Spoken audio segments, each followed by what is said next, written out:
This is part 2 of day 2 of the track meet murder trial. Before I jump into details, please, major trigger warning. Carmelo Anthony is currently being charged with first-degree murder for allegedly taking the life of Austin Metcalf in April of 2025. They were at a track meet where their schools were competing. I want to be clear, I will continue saying allegedly because I'm required to do so until that verdict comes back. Now, I'm going to go into the details of day 2. I want to be clear. This is not my opinion. This is not a story.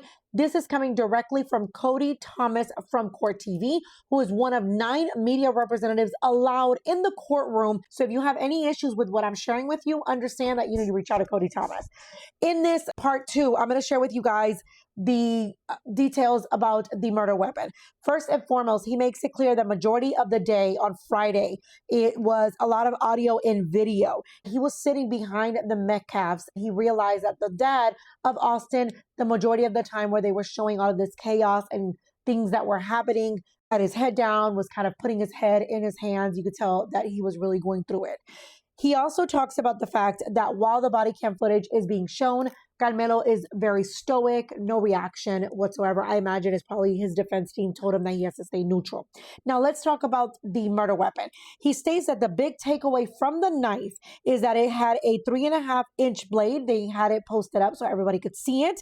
He says that it looks like a heavy duty knife. He said it looked like a knife that doesn't bend, which makes him, Cody, ask himself, why would you have a blade like that? You have anything, why specifically that blade? Was it to cut rope or something like that? They actually do a demonstration with police officers, just showing how quickly you can open it, but they also ask the police officer before he does that, if that is something that police officers themselves carry, a knife very similar. He said, yes, that is almost identical to the knife that he carries, that he has to utilize to cut seatbelts when trying to get someone out of a car accident. He then shares that in the demonstration, it shows that, yes, it's a folding knife. You open up in two, but it also has a thumb stopper that sticks out on the side of the blade, showing how fast you can whip it out. Prosecution is alluding that he already had his hand in the bag. Maybe he already knew what he wanted to do and wanted to pick a fight.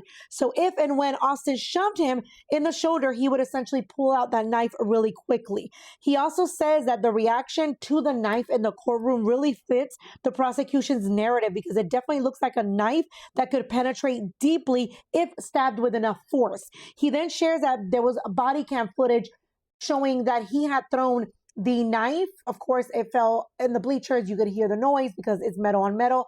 When the officer that is required to keep everything safe finds the knife, he says there's blood evidence in addition to bone evidence.